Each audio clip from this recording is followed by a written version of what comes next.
வணக்கம் நண்பர்களே, முக்கிய செய்திகளை இந்த பதிவில் பார்க்க போகிறோம். முதல் செய்தி என்ன பார்க்க போகிறோம் அப்படின்னா, கடந்த 17ஆம் தேதியிலிருந்து, அதாவது பிப்ரவரி 17ஆம் தேதியிலிருந்து பாஜக தெருமுனை பிரச்சார கூட்டங்களை தமிழகம் முழுவதும் பரவலாக நடத்திக்கிருக்காங்க. அண்ணாமலை பல தெருமுனை பிரச்சார கூட்டங்களுக்கு பார்ட்டிசிபேட் பண்ண வராரு. ஸோ இது தமிழக பாஜகவை பொறுத்த வரைக்கும் ஒரு பாசிட்டிவான நியூஸு. கிரவுண்டில் அண்ணாமலை பிஜேபியை உயிர்ப்புடன் வச்சுக்கிட்டே இருக்காரு. இதை நம்ம தொடர்ந்து பார்த்துக்கிருக்கோம். அண்ணாமலை கொஞ்சம் ஒதுங்கி இருந்தால் என்ன ஆகுது? களத்தில் பிஜேபியை பற்றி ஒரு டாக்கே இல்லை.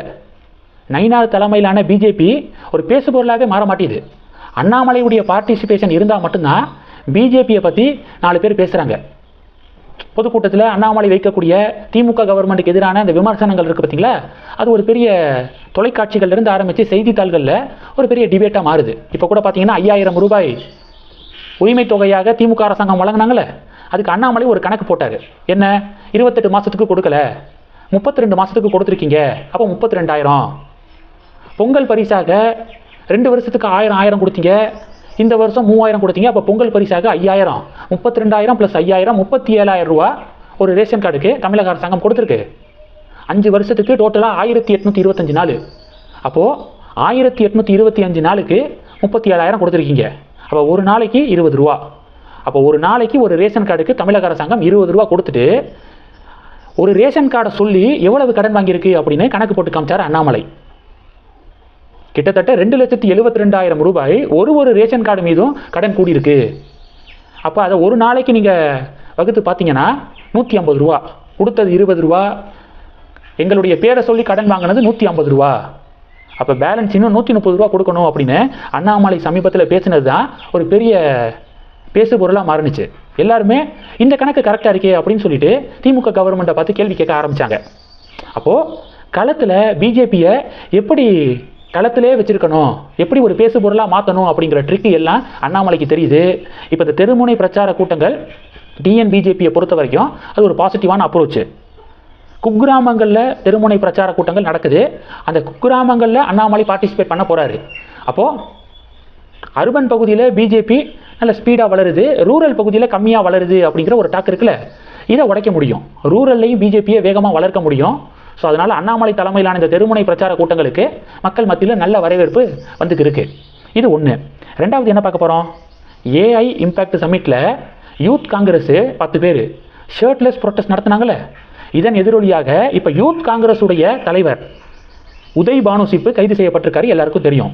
இப்போது உதய் பானு சிப்பை போலீஸ் காவலில் எடுத்து விசாரிக்க டெல்லி போலீஸு அனுமதி கேட்டிருந்தாங்க. பர்மிஷன் கிராண்டட் அப்படின்னு நீதிமன்றம் சொல்லிருச்சு. இப்போது யூத் காங்கிரஸுடைய தலைவரை போலீஸ் காவலில் எடுத்து இந்த ஏஐ இம்பேக்ட் சமிட்டில் இந்த ஷர்ட்லெஸ் ப்ரொட்டஸ்ட் நடத்தப்பட்டுச்சுல, இதற்கு காங்கிரஸ் மேலிடத்துக்கு தொடர்பு இருக்கா? ராகுல் காந்தி, சோனியா காந்தி, பிரியங்கா காந்திக்கு தொடர்பு இருக்கா? அவங்களுடைய உத்தரவின் பேரில் தான் இது நடந்துச்சா? ஏன்னா சம்பித் பத்ரா இருக்கார்ல, பிஜேபி எம்பி, அவர் ராகுல் காந்தி வீட்டில் தான் இதற்கான பிளானே போடப்பட்டுச்சு அப்படின்னு ஒரு பரபரப்பான குற்றச்சாட்டை முன் வச்சிருக்காரு. ஸோ அப்போ காங்கிரஸ் மேலிடத்துக்கு இதில் தொடர்பு இருக்கா அப்படிங்கிற கோணத்தில் யூத் காங்கிரஸுடைய தலைவர்கிட்ட விசாரணைகள் நடந்து வருதான். ஒருவேளை காங்கிரஸ் மேலிடத்துக்கு இதற்கு தொடர்பு இருக்குது அப்படின்னு உறுதியானுச்சுன்னா டெஃபினட்டாக ஏதாவது கைது நடவடிக்கை இருப்பதற்கான சான்சஸ் இருக்குது. பொறுத்திருந்து பார்க்கலாம். இது 2. மூணாவது, தி கேரளா ஸ்டோரி 2 அப்படிங்கிற படம் பிப்ரவரி 27ஆம் தேதி ரிலீஸ் ஆக போது. லவ் ஜிகாத்தை மையமாக வைத்து இந்த படம் எடுக்கப்பட்டிருக்கு. லவ் ஜிகாத் எப்படி நடக்குது, எப்படி ஹிந்து பெண்கள் குறி வைக்கப்படுறாங்க அப்படிங்கிற கோணத்தில் இந்த கேரளா ஸ்டோரி 2 அப்படிங்கிற படத்தை அந்த ட்ரெய்லரை ரிலீஸ் பண்ணியிருக்காங்க. பிப்ரவரி 27 படம். ஸோ இப்போ இந்த படத்துக்கு இந்தி கூட்டணி தரப்பு கடும் எதிர்ப்பை தெரிவிக்கிறாங்க.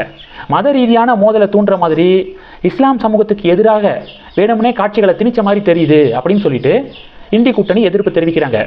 இப்போ படக்குழு என்ன சொல்லியிருக்காங்கன்னா, எந்த மதத்தையும் நாங்கள் டார்கெட் பண்ணலை, நடக்கக்கூடிய விஷயங்களை மட்டும்தான், நாங்கள் பிரச்சனைகளை மட்டும்தான் எடுத்து சொல்லியிருக்கோம், இது எந்த மதத்துக்கும் எதிரான படம் கிடையாது, உண்மையிலேயே லவ் ஜிகாத்து பிரச்சனைகள் இருக்குது அப்படின்னு சொல்லிட்டு இந்த படம் சம்மந்தப்பட்ட ப்ரொமோஷன் நிகழ்ச்சி நடந்திருக்கு. அதில் லவ் ஜிகாத் விக்டிம்ஸ் இருக்காங்களே, அவங்க எல்லாத்தையும் மேடையில் நிப்பாட்டியிருக்காங்க. லவ் ஜிகாத்னால பாதிக்கப்பட்ட பெண்கள் இருக்காங்களே, அவங்கள மேடைகளில் நிப்பாட்டி வச்சு இவங்கெல்லாம் லவ் ஜிகாத் விக்டிம்ஸு, இவங்கெல்லாம் லவ் ஜிகாத்தால் தங்களுடைய உறவினர்களை இழந்த குடும்பத்தினர் அப்படின்னு சொல்லிட்டு மேடையில் நிப்பாட்டி வச்சு படக்குழு காட்டியிருக்காங்க. ஸோ இப்போ இது ஒரு பெரிய பரபரப்பை ஏற்படுத்தியிருக்கு.